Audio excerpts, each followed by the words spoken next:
Wherever you are, welcome. However you found this moment, I'm glad you did. I'm Dave, and this is Dave's Head, where perspective matters and clarity sets the tone. Let's get into it. What's in my head?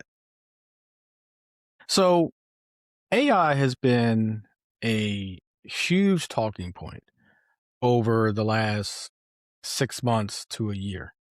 Uh, it's here. And if you go back to I think the 90s, the Terminator movies, where Skynet, I think it was called, was the big bad wolf AI computer program that wiped out mankind, or at least tried to.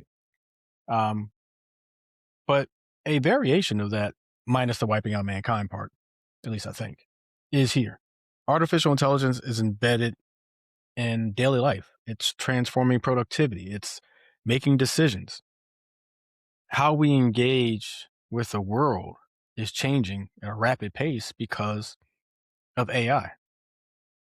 Graphics creation, video creation, deepfake stuff, war games, all these things, AI is assuming positions in, some stronger than others, some more influential than others, some decision making. And where does AI actually go? From an industry or professional perspective, AI is costing people their jobs, their livelihood, their careers. Layoffs around the technical industry because of AI and the capabilities and the fact that AI can replace 1, 2, 10, 50 workers, literally, it's called workers, is going to be problematic as it advances and advances and advances.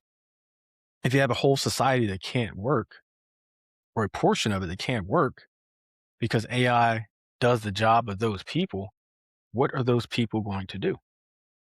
Because even if you retool, reskill, or upskill is the actual word, but even if you do that, now there's a whole pool of people to fill 1 or 2 or 10 or a small percentage of the positions that were available just 6 months or a year ago. And so what do you do? There's this dual impact of AI. There's fear, there's opportunity. AI is not equally, I would say both, but not equally, disruptive and empowering. Job displacement for some, unlocking innovation, and even efficiency for others. I personally use AI across the various organizations that I'm a part of. My daily life, I use AI because it enables me to be more efficient and do things faster. When you wear a lot of hats, speed and efficiency, as well as accuracy, matters. You have to check AI. You can't just let it do things and put it out there. You actually have to check it. In warfare, we're embattled in a war that's not really a war, that's one that's not really one, that's in negotiations, but not really negotiations. But the integration of AI into military systems, it introduces those concerns around speed and autonomy, the potential escalation without human intervention, i.e., the human factor or lack thereof in AI doing catastrophic things to people or countries. So it's about safeguard, right? It used to be, and I was telling somebody this a while ago, it used to be that technology changed every 2 years. I'm a little old enough, you see the gray if you're watching, I'm a little old enough to remember when technology advanced every 2 years. You could have your computer, your laptop for 2 years and be okay. Your word processing wouldn't struggle. Even if you did graphics, CAD drawings, go back to those days, wouldn't struggle on a 2-year system. Then it became 1 year, right? You go back to the Windows 95s, 98s, uh, we're not talking about Windows ME. Nobody wants to talk about Windows ME. But you go back to those time periods, right? And all of a sudden, you started creeping towards every 6 to 9 months. And now we're looking at AI where a new version of the code base comes out, like one just did the other day. And the advances, the leaps are 20, 30, 40, 100-fold. for something that was already 20, 30, 40, 100-fold faster and more efficient than humans. And so, in environments where leadership, decisions, the basis for frameworks are already under scrutiny, introducing AI into these high stake scenarios raises serious question about oversight and control, gatekeeping, red flag flying or red flag alerting. Because as we dive into AI and AI to manage a budget, it's not going to start World War III. AI to create graphics for a project or conference or something that you may be helping to organize, not going to, bomb a city. But when you have AI involved in military, you have AI involved as a basis for data to be used to make decisions that are way up here, way above our pay grade, that's where oversight, gatekeeping, red flagging, all these things are essential. And so it's all about governance, right? Governance to me is the future industry or resource that's going to be around, that's going to survive the AI transition in technology. Personally, I'm moving towards AI, governance, director positions, those type of things.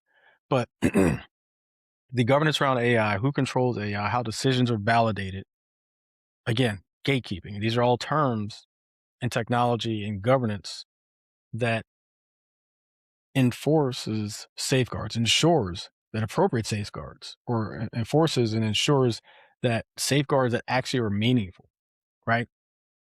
If your safeguard is about as strong as a wet piece of paper or a paper towel, that's not helping anything. You have 100 safeguards like that, and guess what? You blow right through them. But to prevent destruction, to prevent abuse, to prevent misuse, to prevent catastrophe, right? Or a cascading effect towards something incredibly horrible, you need these safeguards and governance in place. And for those in the tech industry who may have been displaced, laid off, looking for a different career, I would encourage that you look at the AI technical space, and there's so many facets of AI. There's developing against, there's governance, there's code base type of things, there's cloud technology around AI, infrastructure, development, engineering, all these different things, data science, all these areas that AI is, for lack of a better word, engulfing. But I think governance is where the bread and butter will be. Because how those safeguards are implemented, the infrastructure around it, the specs to control it, the limitations you enforce, all these things around governance are going to survive today, tomorrow, in the future. And if anything, it's kind of like the old security guy for databases, right? You hated to talk to him because he always asked you questions because you needed access to something. But he made sure your data was safe. He made sure that the next big threat didn't infiltrate and destroy. And that's where data governance and AI governance is going to come in. You're probably going to hate the AI governance people because you want bigger, faster, stronger, more. But you've got to be careful. And so that's my humble opinion. Data governance around AI, I think, is the future really big profession. We'll see. I'll let you know because that's where I'm hoping to go. The Color Between the Lines is a storytelling platform that blends journalism, history, and real life narratives to highlight voices and stories that are often overlooked or erased. Through interviews, short documentaries, and teaching segments, the channel focuses on using storytelling as a tool for connection, education, and impact, particularly around Black history, advocacy, and lived experiences. Check out The Color Between the Lines on the Alive Podcast Network, YouTube, and Apple. The next thing that's in my head is last week I was in Norfolk, Virginia, attending the Eastern Regional Conference for my fraternity, Phi Beta Sigma Fraternity Incorporated. And if you're watching, you see I have a shirt on that says "Straight out of the Mighty East." You can't see the bottom. And I wore that. It's very symbolic and of what's been taking place not only just the last week, but really for the last 6 months or however long it's been since we've been planning this conference. I'm proud to have been a part of the team that planned this really successful, highly successful conference. And I talked about, professionally making a transition from one company to another, um, and just my whole career path being transitioned. And speaking of AI, that's kind of the direction I'm going. But um, with that happening and all a bunch of other things happening, last week was very special. One, I was reelected to my Eastern Regional Board position, which is outstanding, which is great. But one of the biggest surprises of the entire week was receiving the Edgar B. Fel Elected Board Member of the Year award. Complete surprise, did not expect it. And there are rumors that I might shed a tear or two. Rumors are rumors; they're out there. In the grand scheme of all the things that's happened, and I won't get into too many details about some of the other things that happened, but to receive recognition for what you've earned, right? The work you've put in. Um, it's a culmination of a sustained effort, discipline, commitment over time. And one of the things I talk about and had a conversation last week, um, and someone asked me, the different organizations you're a part of, if you're reelected, how can we know that you'll have the time and commitment and ability to do what you've done so far and maybe even more? And my answer was very simple. What I commit to, I do. It's very rare that I don't satisfy a commitment. It's how I'm built. It's the type of leader I am. And when you think about commitment, to me, it's a time commitment, obviously. It's an effort commitment, obviously, but it's an integrity commitment. Your integrity is on the line every time you say yes to something. Now, there are people in my life that tell me I should say no a lot more. And I 100% agree with that and 100% understand the reasons why they say that. My rationale is that things I say yes to, I expect that I'm able to do. And there's a cost to leadership, right? There's a cost to having positions that lead to being recognized with these type of awards. It requires sacrifice, long hours, pressure, difficult decisions, a lot of things that often go unseen. It's the old hot dog analogy, right? Which I hate that analogy, but because it reminds you what's actually in a hot dog, right? The hot dog analogy. You don't want to see the hot dog get made. You just want to enjoy it on the grill. You want to see it once it's completed. Because if you knew the entire process, you might not eat the hot dog, number one. But you might appreciate a little more as well the final product.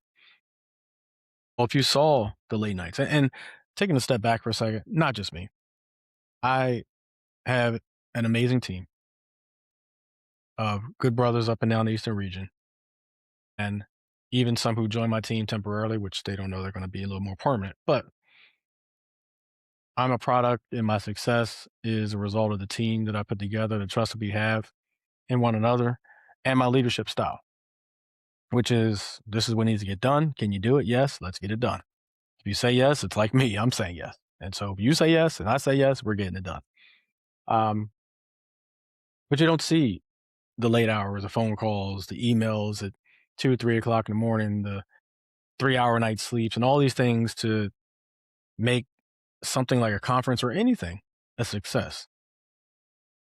Sacrifice of leadership is it's not that you just stand there and point and people do. If you're a good leader, you're doing as well, number one, but you're empowering people to make decisions, to do things because you trust them and they trust that you understand why they make the decision. It's a two-way street. I always say that the best leaders aren't thought of as someone who's just whipping and pointing, but they're thought of as a family, as equal. My leadership style is one that, I always say, I say this time and time again, I just happen to have a title, but we're all on the same level here. And that's how I choose to lead. It's the power of brotherhood when it comes to my fraternity. It's mentorship, it's accountability, it's support from those who challenge and uplift me and uplift you in general. Um, if you're not pushed, if you don't feel pushed by those who've either done it or who have been around, even if they haven't done it, but they see something in you. And so if you don't feel pushed, then you have more work to do. You can always do more. You can always do better. The challenge is burnout, number one. Just because you can do more and you can do better doesn't mean you need to do everything all at once. I live by a list. And it used to be that if I didn't get everything on my list done every day, and this is years ago, I'm not even close to that anymore. But if I didn't get everything done on my list, I felt like a failure. I didn't want to carry anything to the next day. And it not so quickly. Not gonna I would almost say quickly, but over time, I came to understand that sometimes that can be done tomorrow, or this set of things can be done tomorrow. It's prioritization, of course. Like the things, the red balls are here, and then the yellow balls are there, and then the blue balls. It's just my color code system. So red balls. If you ever watched Minority Report, red balls were for murder, right? Obviously, I'm not talking about murder, but I'm talking about red balls for urgency. So red, yellow, blue, and then green, right? And the other thing too, I don't do what I do for applause or awards or even recognition. The true award is not in the recognition or the awards. It's the visible, tangible, feelable impact of either something you created or your work or your leadership. What I love to see. So I took some pictures in front of different things that were created, and I took the feedback. There were a lot of people came up to me and said, "Great job," or "This was amazing," or "That was amazing." And listen. This person did this on my team, and that person did this. I'm not going to sit there and say, "Oh, I did all of it." No, that's not how I roll. But there's gratitude, right? There's gratitude for not only the team that I put together and the work that we did. There's gratitude for those people who I consider mentors and supported me on my journey. There's gratitude for my family, my friends, my fiance, and so many people who just either knowingly to me or not knowingly to me wish me success. And so, getting this award was, like I said, a surprise. It was an amazing surprise, and like I get, there was a rumor, tear or two fell, whatever. But that's a plateau, and like I say sometimes, reaching a plateau is the start of the next climb to the next plateau. So the next thing is the next thing, and then the next thing will be the next thing. And so it's one of those things where you don't rest on your laurels. You don't sit there and stare at the award, although it's right here. But I'm happy to receive it. But it's going to go on the award mantle or the space where it's going to go, and every once in a while I'll pass it and admire it maybe, but it's on to the next thing because leadership does not end when you go to sleep at night. You wake up and you start all over again. Because if you're passionate and care about leadership, you're passionate and care about the people you lead, then every single day you're going to want to lead them the best way possible and get the most efficient, effective, and positive results you can. That's what it's about. And that's what's in my head.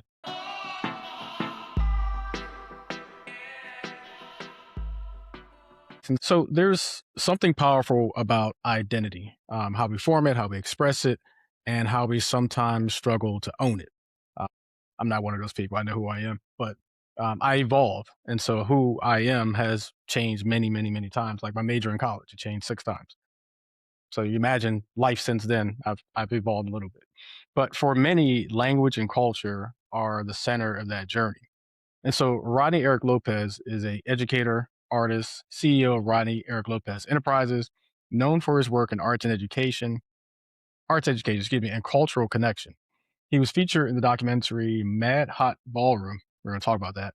And is the author of the upcoming memoir, I Don't Speak Spanish, but I Understand Everything When I'm Dancing. Great title.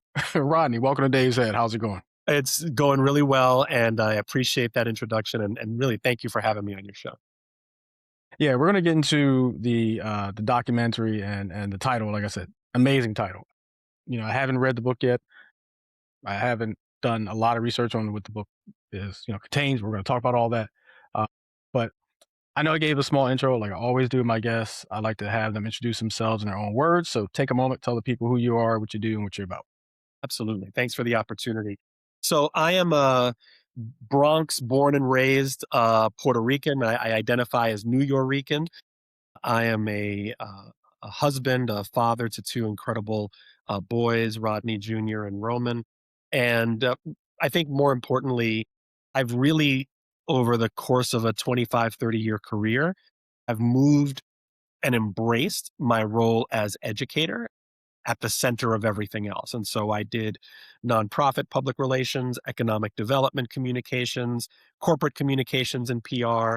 But then I left that field because even though I was intellectually stimulated by that work, there was a hole in my soul, for lack of a better word. And so I met a woman who was a professional salsa dancer. She took me out salsa dancing one night and I realized that I couldn't dance a lick. And so it began a years long journey of first learning how to dance as a hobby and as just pure enjoyment.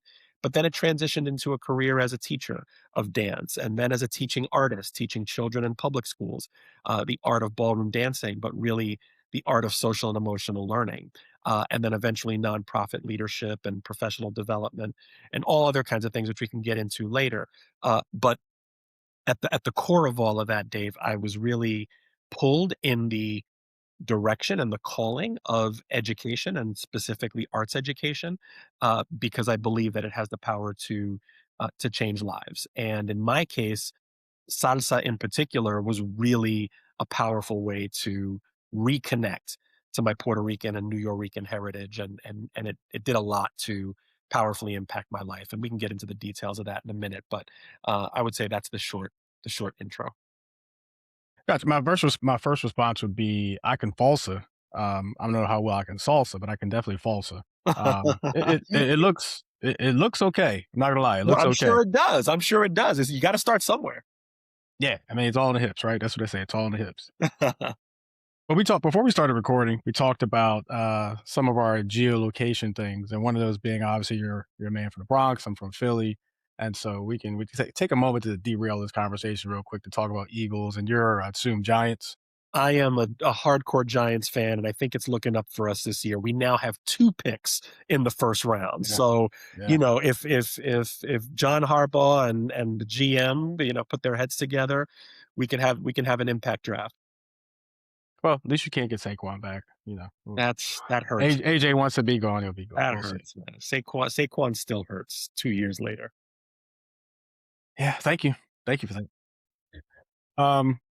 So you talk about arts, and we also talked about this piggybacking off of the last episode where we talked about expression and creativity.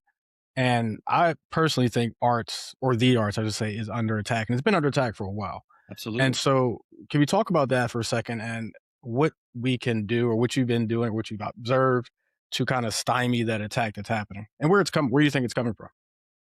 It's an important question, and to be completely honest, it is a complicated and I think layered question. It resists oversimplification, but I'll do my best, right? So I don't know kind of how you grew up in terms of your educational situation and what you had exposure to, but when I grew up in public schools in New York City, I grew up at a time where I had band. I played trumpet and saxophone for 6 years. In my middle school, we had a full string orchestra. There were choruses, there were musicals, there were plays, there was a real sense, and I'm never gonna say it was perfect, but certainly arts education was a huge part of my experience as a public school student growing up in New York City. And what I have seen in my adult life is I have seen budgets get chipped away at. I have seen arts education be treated, even though people give lip service to it and they say, listen, it's really important for kids to get a well rounded education. What we've seen is a shift over the course of 2 generations to high stakes testing, to doubling down on academics and STEM and subjects. And there's nothing wrong with that. We need our children to be academically strong, and we need access to STEM courses and all of that and STEM curriculum. But I think it's come at the cost of the things that feed our souls, that give children and frankly adults the opportunity to explore those creative sides of themselves, the ability to work on teamwork in ways that are not just athletic, right? Like athletics has its place, but also I believe the arts are just as important. And so I think it's been in service of this narrative that the United States has somehow lagged other countries and educational outcomes, and that's true. The United States absolutely has lagged other so-called Western nations and some Asian nations in educational achievement. However, our doubling down on high stakes testing has not improved those outcomes. And so I think we need to look at other things. And I think arts need to be looked at not as incidental or not as nice to have or peripheral, but actually as central to a well rounded and holistic education. And so I've spent the latter part of my career just in whatever platforms I'm given, really beating the drum for that message. And so if there's anybody who's listening here who has influence at the educational policy level or who's in the corporate space who is looking for things to sponsor, like sponsor the arts because children's lives are changed immeasurably when they have robust and meaningful arts experiences. Yeah, and you touched on my upbringing. I'm science and math. I always say whenever arts comes up on this podcast, I could draw a mean stick figure for you.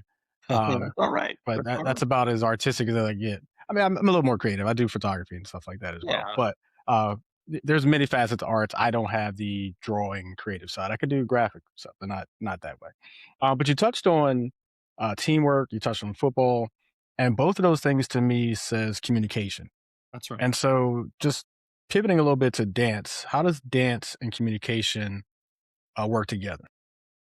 In my opinion, dance really is and other kinds of bodily movement, but my area of expertise is dance and particularly social dance. For me, Dave, dance is the most honest form of communication. I think because we are cerebral and we prioritize sort of cognitive skills, particularly in the professional workspaces, right? Um, we think that verbal communication is the be all and end all, but I don't have to tell you, I could be talking to you, I could be looking at you in the face, I could be smiling, and I could be lying to you. I could be deceitful, right? I could be like my verbal communication only gives you a percentage of what I'm actually saying to you, what I'm actually communicating to you.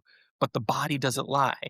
The body can't really lie to you because if I'm faking something, and particularly in the area of dance, if I'm dancing with somebody, if I'm dancing a salsa or a swing or a bachata with somebody, they're gonna know if I'm going through the motions. They're gonna know if I'm faking it. They're gonna know if I'm not present to that dance experience. My body can't lie in the way that my words can. And so I think dance has a lot to teach us about ourselves and about how we interact with people. And so when I do professional development workshops, for instance, in corporate spaces or with faculty in schools, we start with dancing because I want people to be in their bodies before they get in their heads. And I think that that's a really important human skill. And I think Mhm. we kind of trivialize it. We say, "Oh, I'll dance at a wedding or, I'll do the line dance at the whatever at the so and so's birthday party." But I think that dance is actually much more fundamental and much more important than all of that. And so I think that dance and communication are inextricably linked and it has a lot to teach us about how we communicate as human beings. Yeah, I'm a mean line dancer. I will tell you that. Let me tell you, I love me some line dancing too. Absolutely. At the There's barbecue, there's one throw down the there's biggest one that I don't like though. It's Oh. the fan one. The fan, I just can't take the fan anymore. I just can't take it. See, here's the thing about the fan dance, what's it called? Boots on the ground, like, Yeah, it I was it trying it not to say that, but yeah. well, no, I know, that's just what it's called, but it's like it has really I'm surprised at how popular it's gotten in such a relatively short time, and let me tell you, some of these folks, they love their fans, they can't wait for that song to come on. What surprises me is how many people travel with fans now, just hoping for that moment. Just waiting for that moment. I'm not there. I'm not there yet. And you're just sitting there, the song comes on, like, oh, okay, maybe I'll tolerate it today. And all of a sudden, there's a fan going off to Never your gonna right. You're like, go. wait, where did that come from? So, this wasn't even one of the questions I was going to ask, but it Yeah, popped in my head when we were talking. yeah, There's a stigma around dance, and especially male dancing. that's right. And you talk about identity is one of the things we're going to talk about, but talk about identity and stigmas with dancing and men or boys. Um, talk about those difficulties, how to get through them, or uh, point blank, how to ignore them, and do what you love to do. Dave, thank you so much for bringing up this point because unfortunately, I don't get to talk about this enough. And so I'm glad you're giving me the space to speak to it. Uh, Listen, there isn't a dance form. Maybe there's a few. Let me not be so absolute about it. I'm sure there are dances that are specifically, I guess, designed for the female body. But for the most part, every culture has a social dance or a spiritual dance or a sacred dance. But men have always, in every culture, been a part of their dancing communities. And I think sometimes in the West in particular, we've got this very sort of myopic view of the male dancing body.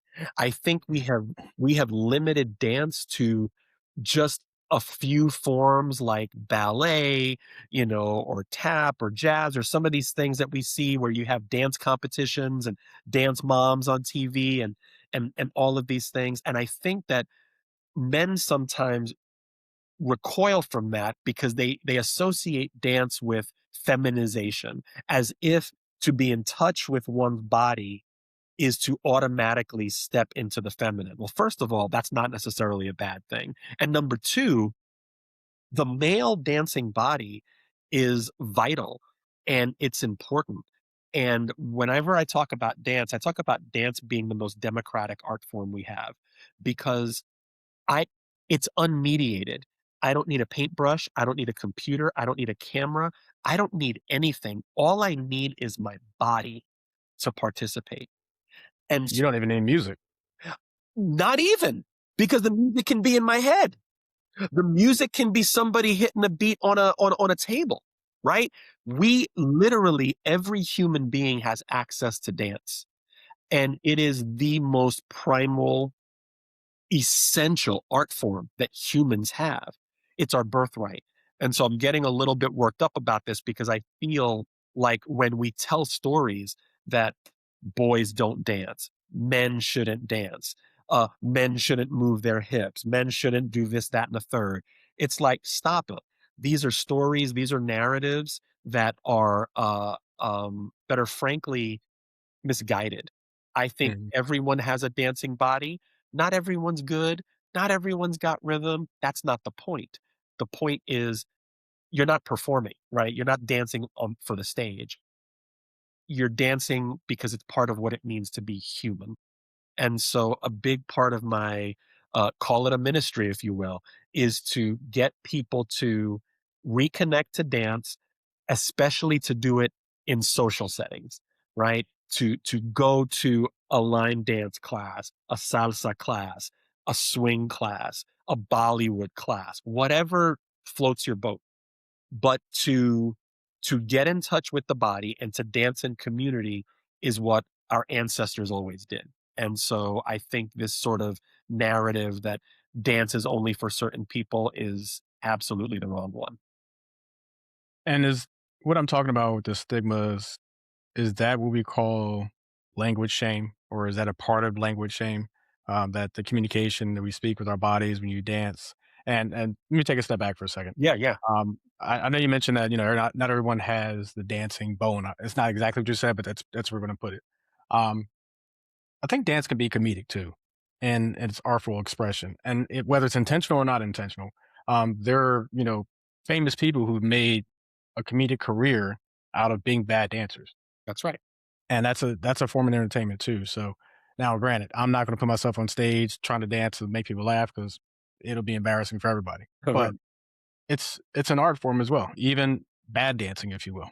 But to the question, language shame. How does that impact identity, and is that the same token or same level of the stigma? Is that the same thing? It's an important question because there is a in my mind and in my experience, there was a direct relationship. Let me rephrase that. An inverse relationship between my experience with the Spanish language and my experience with the language of salsa. And so I was raised by parents from Puerto Rico who were born and raised in Puerto Rico who spoke only Spanish, who came to New York City and struggled with learning how to speak English. And they were discriminated against because of that. As a result, they raised their son to speak only English. Can you hear that? I can, and I've got to say that's a first.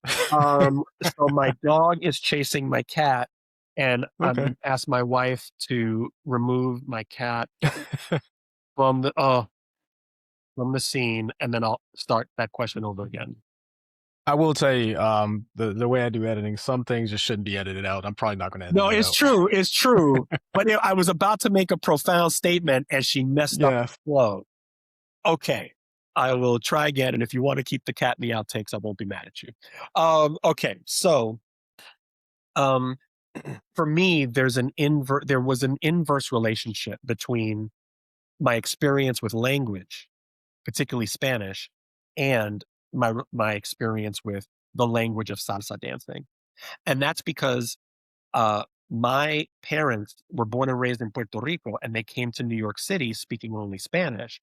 They were made fun of and they were discriminated against because they couldn't speak English fluently. They didn't want that experience for their son.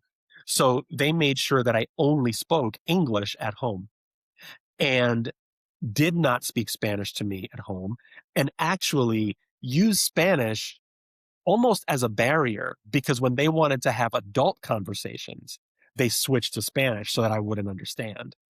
And so Spanish almost became um, this real sense of shame for me because I could not fully participate in the communication of my family and of my larger Puerto Rican community. It became a source of real shame that I carried. And so when I went to high school, I decided to take Spanish in high school. And when you learn Spanish from a textbook, you sound like you learned Spanish from a textbook. So then first I got made fun of for not speaking Spanish. Then I got made fun of for sounding like a gringo speaking Spanish as a Puerto Rican. It's double embarrassment. And so if you fast forward a certain number of years and I start learning salsa, because salsa is this New Yorican, Puerto Rican art form, even though it was born in Cuba, I say, but it was raised in New York. I became fluent in an art form that connected me authentically to my Puerto Rican culture and my Puerto Rican heritage. And so when I say I don't speak Spanish, but I understand everything when I'm dancing, it's not a stretch. It's not just a literary metaphor.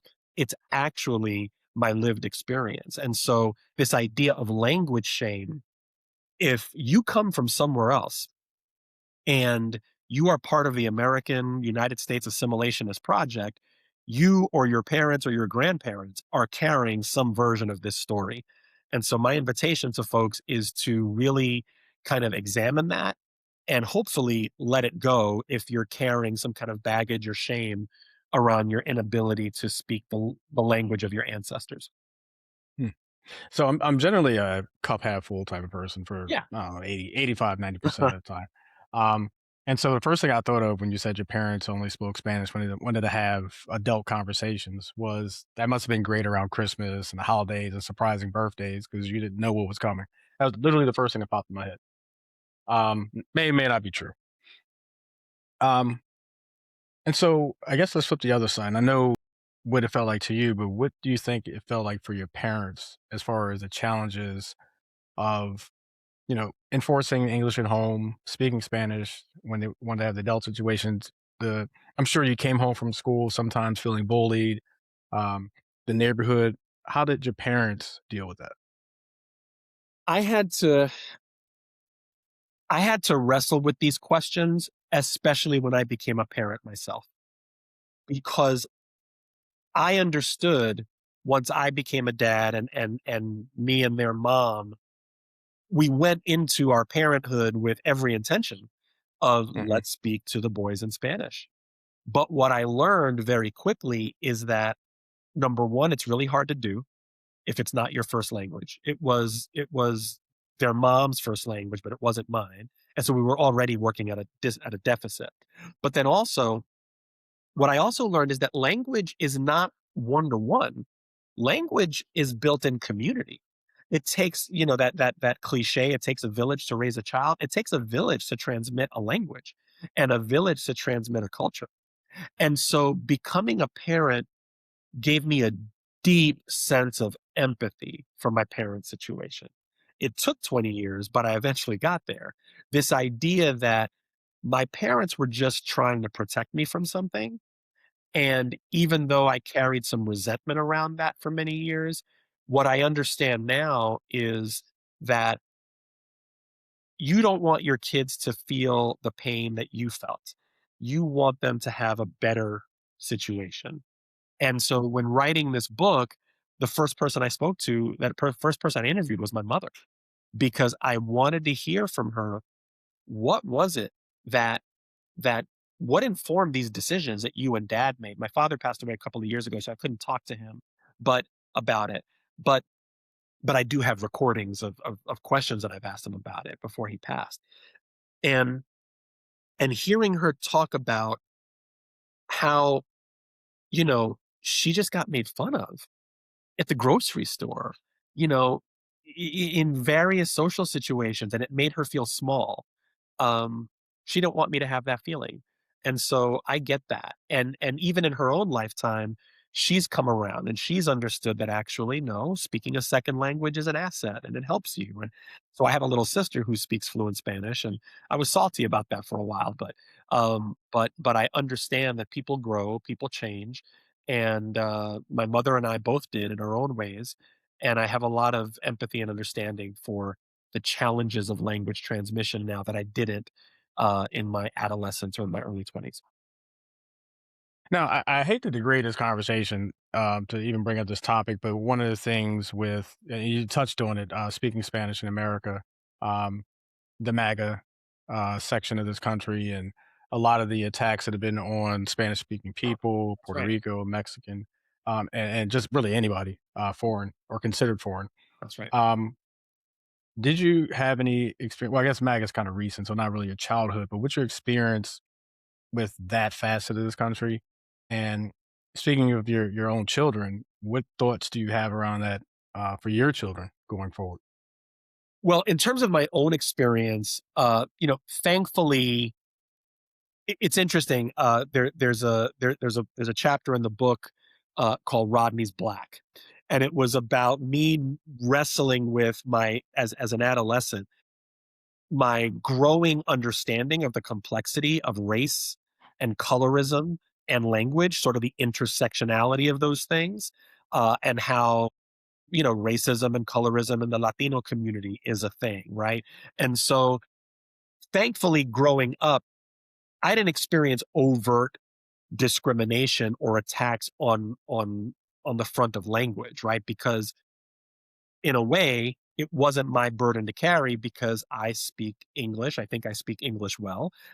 It was my primary language. And so I was never, because I was conversant and fluent in the dominant language, I never had to negotiate the kinds of experiences that my parents did or other people do who are migrants or immigrants who struggle to speak English or who speak English with a thick Spanish accent, right? Like that's a real challenge for people in this country, and frankly, in any country where you are not a native speaker of the dominant language.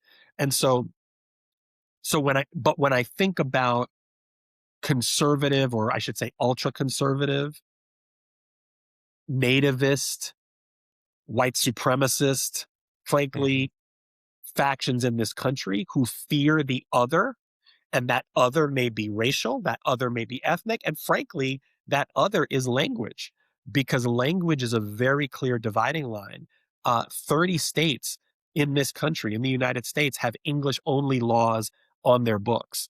That has real policy considerations, right? Real legal ramifications for people who are navigating healthcare systems, education systems, and other government services.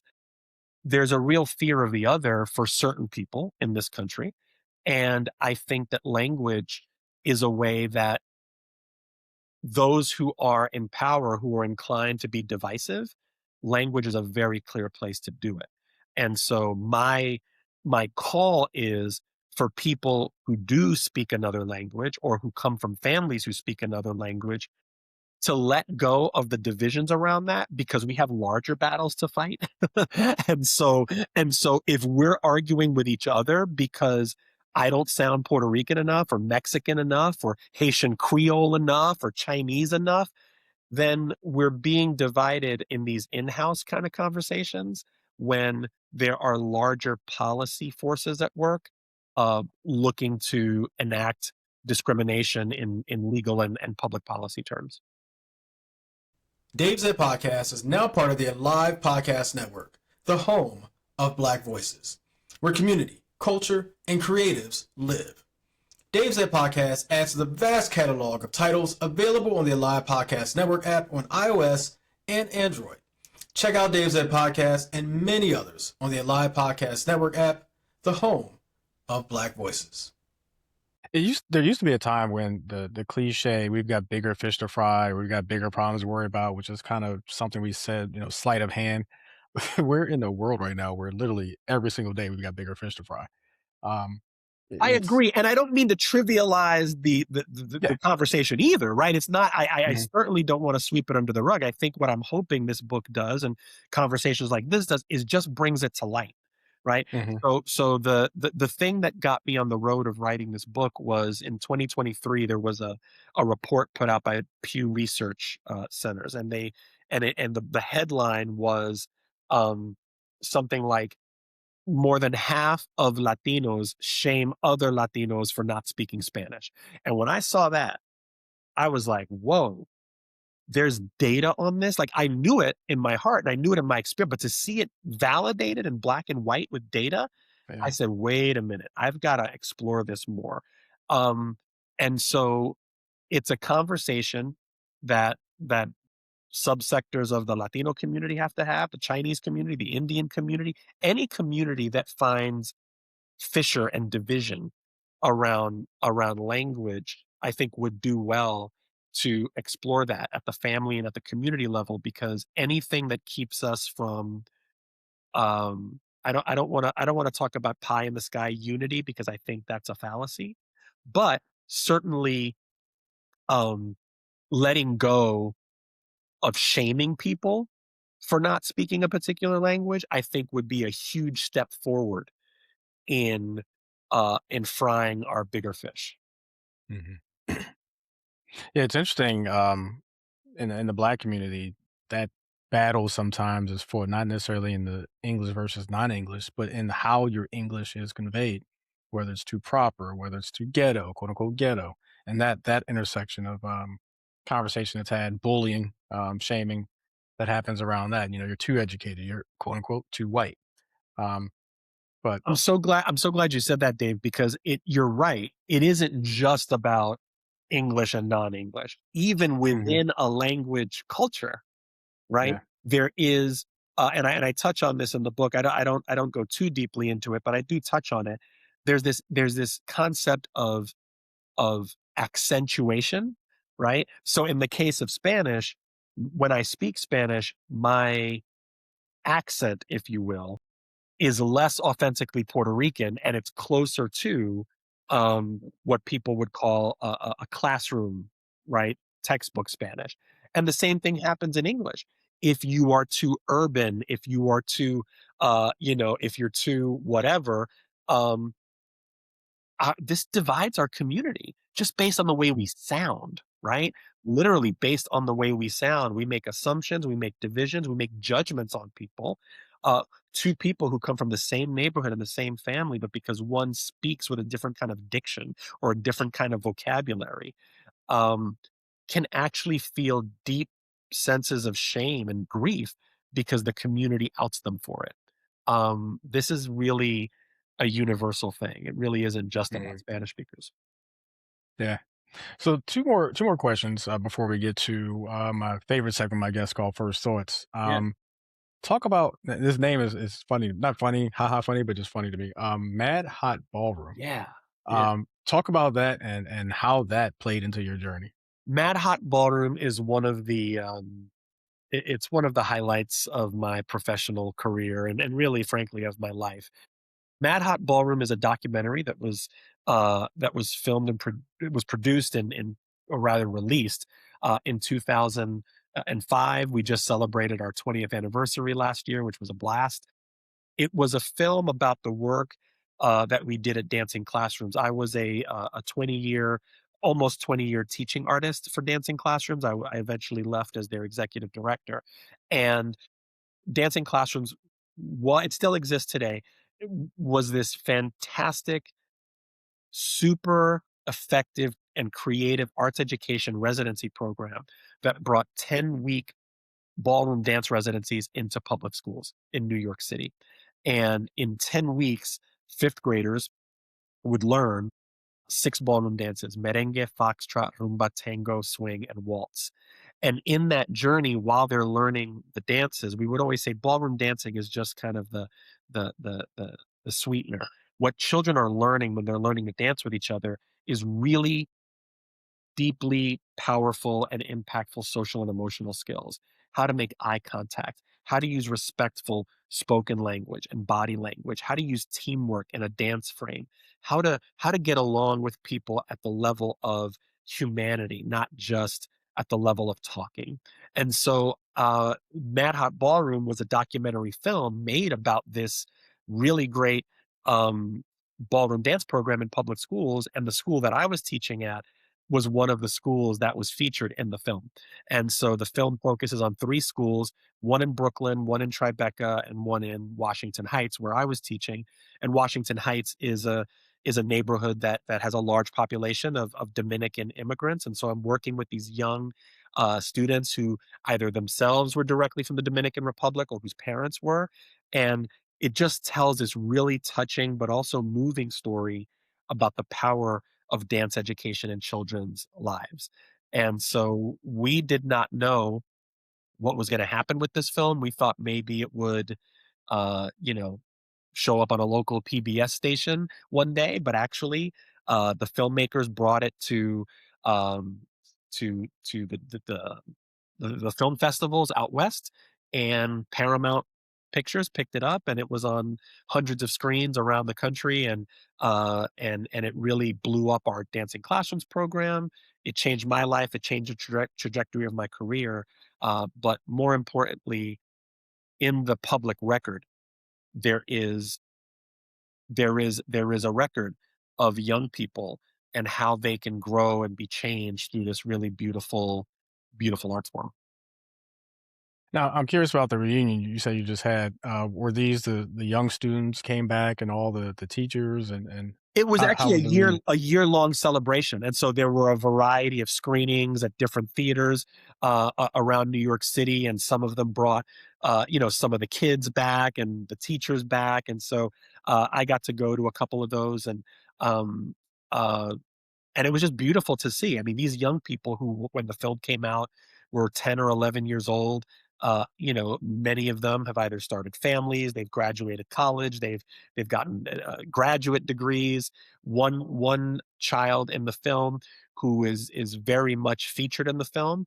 We're so proud of him. He last year became a teacher of the year in New Jersey. So like it's personally gratifying to see the trajectory of these young people's lives. And we can't take credit for all of it, but we certainly can rejoice and celebrate that we were a part of their educational journey growing up, and it's incredibly gratifying. So one thing I like to do sometimes, especially when I have guests on that do positive things with youth, 'cause I'm a big proponent of giving back and paying it forward. Um, and then you just gave one, and if you don't have another one, that's fine. But I like to ask about success stories. Um, someone or a institution or a program or something that you could point to and just kind of tell the story of a success story that's stuck with you that was really powerful? What's great is that I'll give you the one that's top of mind because we talk about her. I write about her in the first chapter of the book, and I love this story. The story is about it. It starts out being about me, but this young lady named Carla was a student of ours in middle school, and she is Mexican, comes from Mexican heritage, and she was bilingual. She speaks English and Spanish, and she was a beautiful dancer. She not only enjoyed dancing in our program in school, she actually signed up to take at the time, we had an academy program where after you took the program in our school, you, got to come to weekend lessons, for up to 5 years after you were done, and she took advantage of that. She came on Saturdays from the Bronx down to our studio in Manhattan and, took our classes for many years, and we got to feature her as part of an education week programming on Univision. They were doing a feature on a show called Mira Quien Baila, which was the Spanish version of Dancing with the Stars. And so we got to feature her. She got on the TV show and did all these things. And it was a beautiful moment that I write about in the book. But since you're asking about a success story, I reached out to her to talk to her about what's your life like now? And what are you doing now? Well, she graduated not just from undergraduate, but also from got her graduate degree from Tufts University in neuroscience, and she is now moving out to LA to work with a technology company on developing an app that helps Latino families stay more engaged with their children's education in school because language can be a barrier for Spanish speaking families to engage with their kids' schooling. And so she's working with a research team to develop this app and to hopefully increase Latino engagement in schools in LA. Dave, when she told me that, I almost teared up Yeah. because because she's literally taking her facility and her skill set with language, but also her dedication to education and applying it directly using scientific principles. Like I couldn't be prouder of her. And when we spoke actually it was on a Zoom, she said, "You think I forget my dancing? Like I lived in Boston and now I'm going to be living in LA. And the thing that's going to connect me to my community is my salsa and my bachata dancing." Right. And I'm like, girl, preach. Cause that's the dream. And so I couldn't think of I mean, I'm sure I could think of other great success stories, but that one kind of blows me away. No, I mean, that's pretty cool. It's technology's involved, so I'm automatically ears perked anyway. Yeah. Turning so I used to do coaching for a program called Technovation Challenge. And what it targeted was young girls in the community who did not have exposure to technology. And so the whole premise of the program was to look at a problem in the community and come up with a technological solution to solve it. Yes. First thing that popped in my head was that program for this type of thing. So that's amazing to me. Yeah. Thank you. Want more clarity, perspective, and real conversation? Tune in to Dave's Head Podcast. Every episode delivers insight, conversation, and stories that make you think, and maybe even smile a little. Whether YouTube, Spotify, Apple, the Alive Podcast Network, or your preferred source, subscribe, follow, tune in, and share with anyone who needs to hear it. Don't you miss a single episode. Your next great conversation starts in Dave's head. So that's the end of the Q&A, and I want to move on to my favorite segment, I guess, called First Thoughts. Okay. First Thoughts, Wait, Rodney, is should I be scared? Sounds you know, scared. like 95% of my guests say that they're scared or question whether they should be scared. But Rodney, I offer a word or a phrase to you to get your first thoughts. Now, for those tuning in for the first time, like I say sometimes, I forget to say this sometimes, but glad that you're here. Sorry that you haven't been here the whole time or something like that. So, Rodney, you ready for some first thoughts? Let's go. All right. So I used to try to start with a softball, and I think this is a softball, but it could be, or we'll say rhythm.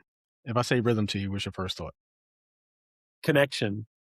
Do I have to give you one word or a complete sentence? Oh, you can feel free to elaborate as much as you want. Okay. Yeah. Rhythm is connection, and rhythm is what unites human beings. Okay. You just took one of my other words, though, but I have 5 of them. So I usually pick 3 of the 5, so that's why I do that. Okay. Um, the second first thought, belonging. What's your first thought?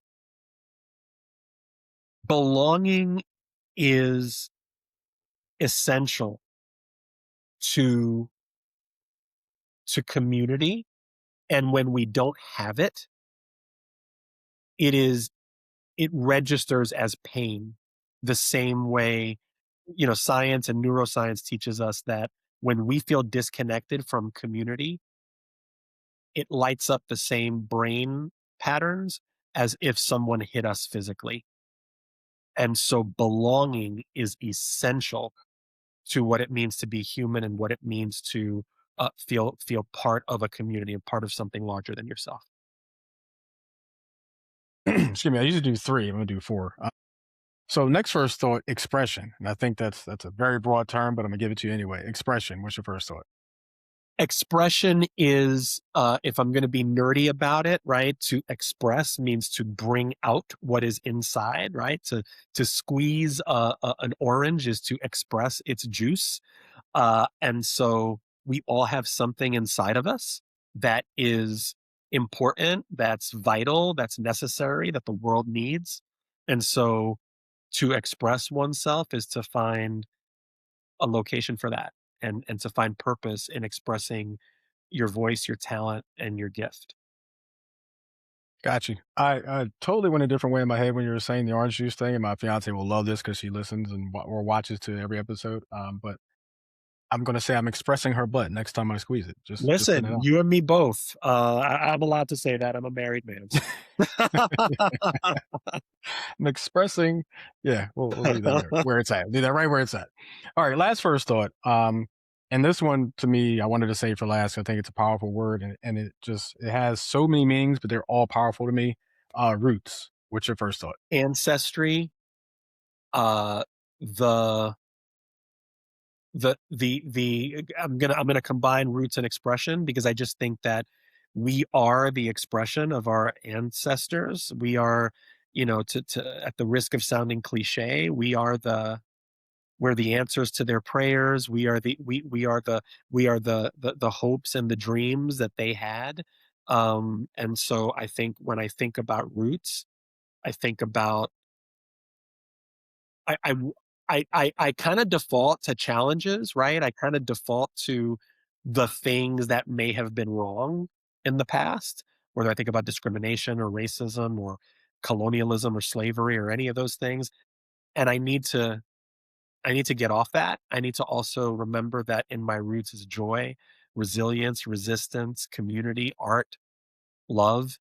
um, that's what's in my roots also. And so I think we're all rooted, and we just need to find meaningful ways to connect to our roots. Yeah, I always recently over the last couple of years, once Avatar came out, I always go to Avatar first, and you remember the very first movie, the first one that came out, that was so mind blowing for so many Yeah, people. Um, the idea that everything is connected through this vast network of things that surround us every single day, and that's what always comes to mind when I think of roots. That we are connected in so many ways, but we break those connections, whether intentionally, hatefully, accidentally. yeah, Um, that's right. but we literally are connected in so many ways if we just allow those connections to grow. Absolutely. So, Rodney, what I started last season is what I call TL First Thoughts. And what that is an opportunity for my guests to turn it back on me and throw a first thought my way. So, if you had a first thought for me, what would it be? Salsa. I love the dance. I love the food. Speaking artistically, I actually love salsa. Like I said, I don't do it professionally. I don't do it out of 1 to 10. I'd probably say I'm like a 4 or 5. But what I remember the most about salsa is that it feels good. You feel like, and I won't say there's a connection there because I'm not going to proclaim that I have a connection when I do salsa, but there's a certain freedom or freeness about it that when you're done, you're sweaty. Um, and you just feel like, man, that was fun. Like you just feel like you just kind of escape time for a second. That's right. But and that's just generally dance period. Like when I'm actually enjoying dancing, you feel like you just kind of escape time and then the song ends or the songs, depending on how long you do it, that period ends and you're just like, oh, okay, back to reality. But no, I love salsa. I love any type of expressive dance. I wish that I was more skilled at dancing. And it's not that or actually it is that I haven't tried. I haven't taken a single lesson in my life. But it might be something we ironically, we were just talking about this, I think 2 or 3 days ago, whether we want to take lessons because we're getting married next year. Congratulations. And whether we're gonna thank you. And whether we're gonna do lessons or some kind of theatrical first dance or something like that. If you didn't ask for my opinion, but I'm going to give it to you anyway. Give yourself the gift of taking some dance lessons and do it without the pressure. Because I have worked with couples for many years, preparing them for their first dance at their wedding. And my recommendation to you and anybody who's listening is do that. Yes, prepare for the first dance at your wedding. But before you do that, especially if you've got time, and since you're talking about next year, you've got some time, take some dance lessons just for yourself, right? Like take it for the pure joy of learning, and maybe do some alone and do some with your partner, because you want to feel in your body that you've got a little bit of skill, a little bit of command, a little bit of mastery, so that when, let's say, you do your wedding dance, right, and you may hire a dance teacher to help you choreograph something special, you're not stressing, because those first dances at a wedding can be very stressful because you got 200 of your friends and family looking at you, and you don't want to make, and you paid all this money for the food and for the hall and all these other things. Yeah. You For want this one more you want that to be one of the most joyful moments of the evening. And so if you have time, give yourself the gift of just learning how to dance, having a good time with it, enjoying your fiance, because you will get closer together as a result of sharing that particular experience. No, the whole time I was thinking the connection can only get stronger. Yeah. Just based on the conversation we've had That's today. right. As long as that connection can work with 4 left feet. But she might be a better dancer than me. I don't know. We'll see. But Rodney, before I let you go, as I always like to do with my guests, if there's anything you want to promote or talk about, feel free to do so now. Thank you for the space to do that. I am super excited about this book, and I appreciate the opportunity to plug it. It's called I Don't Speak Spanish, but I Understand Everything When I'm Dancing. It falls under the category of social memoir, so it's not just me talking about my life, but it's really me trying to use my lived experience as a connection to what I hope is a larger community issue. And so I hope you see yourself or a loved one in the story that I'm telling. And so, just I encourage everybody to purchase the book when it comes out. It'll be out on all major platforms in the coming days. In the meantime, I invite you to join my book list, my book mailing list, and you can do that at my website, rodneyriclopez.com/book. And if you go there right now, you can join my mailing list, and I'll be sending people updates and background and behind the scenes stuff. I never spam anybody. I send everything out myself personally, and then buy the book when it's available, because I think you'll really you'll get something out of it. I really do believe. Yeah, I would definitely join the list, and I encourage my watchers and listeners to do the same. Thank you for this conversation about your perspective on identity and language and your experiences. Usually, the last thing I say to my guests, I'll get to that in a second. I just want to say before that, go Birds. Hopefully, No, man. Like, I think, listen. we were doing so well, right? The Eagles can still win the division, but the Giants are coming. We're tooling and we're coming. We got our quarterback. We got our running back. You do. So let's see. Let's check in. Let's check in mid-year. See how we do. We'll definitely do that. But what I actually normally say to my guests is, may every today be the best day of your life, and I wish that well for you and your family. Thanks for stopping by, Dave said. I appreciate you, Dave.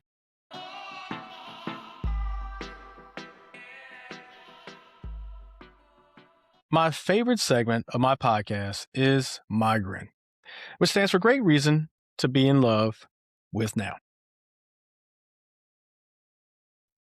Just came off of Eastern Regional Conference, and next week I'm going away again. And some of you might say, damn it, Dave, you're always going somewhere. Yeah, I'm in my break phase, right? I took a break leading into the conference because I knew I was going to need that time, and then take another break, and then right back to work. Next week I head away, this time for a fellas golf trip or competition. And if you know anything about golf, it's a Ryder Cup style format. It's over the course of 3 days, 4 rounds in 3 days. This is the second time that this particular group is 2-2, so 4 of us are doing this. Unfortunately, we lost. My teammate, we lost the first time we did this. We hope to change that this time. But the dynamics of this particular competition are one of my teammates, one of my very, very, very close, good friends, like a brother to me. The opposite team is his actual blood brother and his brother's friend. And needless to say, things get a little competitive. And so what I thought about for this GRIN was, how do you start and finish as brothers, even when there is a competition, a serious competition? Because listen, understand, there's money on the line. And I'm not talking about $25, $50. There's serious money. There's a buy-in for each person. And it ain't $75. It ain't $175. But even amongst brothers, competition can be intense. As you can imagine, blood brothers, competition, older, younger, all the dynamics you could think of. But how do you start and finish as brothers in spite of a competition where you're on opposite sides facing each other? And so came up with a couple. Gonna walk through these. Set the tone early. It's the first one. Establish expectations that prioritize both competition and camaraderie. The 2 C's, competition and camaraderie. Now, I've kind of laid the groundwork with that. I've kind of organized the whole thing. I kind of laid the groundwork with that with some of my emails throughout the past 2 months as we've been planning this, 2-3 months, whatever it's been. But set the tone early. And I think also going down the day before the actual competition starts, going down and having a practice round and getting to socialize, going to dinner. I think that kind of solidifies that tone, right? We're here for competition, but there could be camaraderie as well. But we're going to kick your ass. But we're brothers too. The second one is compete with respect. Now, I don't think that's exclusive to this particular weekend or any trip or any competition. Keep the energy competitive but respectful. And it maintains relationships when you do that. But again, that's any competition: golf, basketball, football, hockey, swimming, polo, whatever. Compete with respect. Now, sidebar, I've played a lot of football in my life. And for the most part, I am a gentle giant, if you will, on the football field. But I've always had this thing where I didn't really engage the game until someone, quote unquote, disrespected me or took a shot at me, even physically, like physical cheap shots. For some reason, that served to get me fired up and get me fully engaged. Now I want to bust your ass. Now I'm ready to dominate. And not to say I don't want it to be fully respectful, but I do kind of want a little trash talk. I kind of want something like, oh, okay. Now we're good. Now it's on. I just kind of want a little poke, just to kind of light the fire. Maybe it's me. It's the football in me. I need you to hit me so I can feel like the game's on, right? Number 3, celebrate good play. Acknowledge strong performances from everyone involved. Now, absolutely, you can. There's a thin line between celebrate and disrespect, right? Back to number 2. But I think even the opposite team, somebody hits a great shot, makes a nice putt. Hey, bravo. Nice shot, man. Nice putt. That happens normally. I don't think that's a big deal. Keep perspective. Number 4. Remember that relationships matter more than outcomes. Yeah, I'll agree with that. But the outcome does matter. Can you imagine a whole year of trash talk? That's kind of how it's going to go. The relationship may be fine, but you're going to have to endure trash talk for a year. So you kind of want the outcome too. Just saying. Number 5, build traditions. Create moments that last beyond the competition. And that's what the non-competition time is for. Sitting around, having cigars, drinking some scotch, talking about whatever. I'm bringing my poker set. Now, last time I brought my poker set, I kind of cleaned up. So I don't know if they want me to do that, but I'm going to bring my poker set down, shoot, play some cards, do a little gambling, have some cigars. Be a nice, good old time. Know when to dial it back. Recognize when competition is affecting the group dynamic. Now, that is key, right? Somebody's struggling out there. They're kind of pissed off at themselves and something might happen. They might take it out on somebody else. And again, not just golf, not just this weekend, and it happens anytime. Tennis, right? But just like, hey, no harm, no foul. Keep it brotherly, keep it cool. Not about you. I'm just pissed off right now. I need a minute. Know when to dial it back, but know when you need to take a moment as well. Next to last one, capture the moments. Now, if you know me, that's easy, right? Document the experience, preserving the memories. I'm bringing my steady cam down there. I'm bringing, my phone. I'm not going to bring my camera. I'm bringing my gyro, not steady cam, my gyro for my iPhone. But yeah, we're going to capture the moments. We're going to have a good old time. And lastly, and I think most importantly, end as brothers. No matter the outcome, leave in unity. And that's kind of the tradition of golf, right? Like when your round is done, you shake hands and in the 18th hole, right? That's kind of how it works. But even more so, when you're in a competition, winner, winner, loser, loser, whatever the situation is, shake hands, congratulate, and keep moving. Now, I will tell you, the format is this. There's 2-on-2 teams. There's only one winning team unless there's an absolute tie, which the likelihood of that, I put it less than 2%. So one twosome is going to win the team competition. There's also individual competitions, which only pays out first and second place. Now, it is quite possible that the team and the two individuals could all be the same two people. Highly unlikely, but it's possible. I put that at like a 40% chance, maybe 35% chance. Now, it's possible that you could get two people winning the team competition and one of the losing people winning the individual competition, or either first or second place. And so one person literally donates to everybody else, which did happen last time. It wasn't me, just saying. I played pretty well. But either way, ending as brothers, shaking hands, congratulating, having a good time, chatting it up, laughing about it, even a little, poking the bear a little bit, a little good humor, fun, kind of rubbing it in. I don't think there's anything wrong with that. I think this will be a great week coming up. Competition, absolutely. Hopefully great weather, knock on wood, that we have some great weather. And that it's a good old time. Looking forward to kicking my feet up and relaxing for a couple of days. And like I said, then it's back to work. It's back to walking the path and following the plan. And so any competitions you have amongst friends, these 8 things I think are key. Set the tone early, right? Establish what it is. Compete with respect. Celebrate good play. Keep perspective. Build traditions. Know when to dial it back. Capture the moments. And end as brothers or sisters or friends, whatever the dynamic is.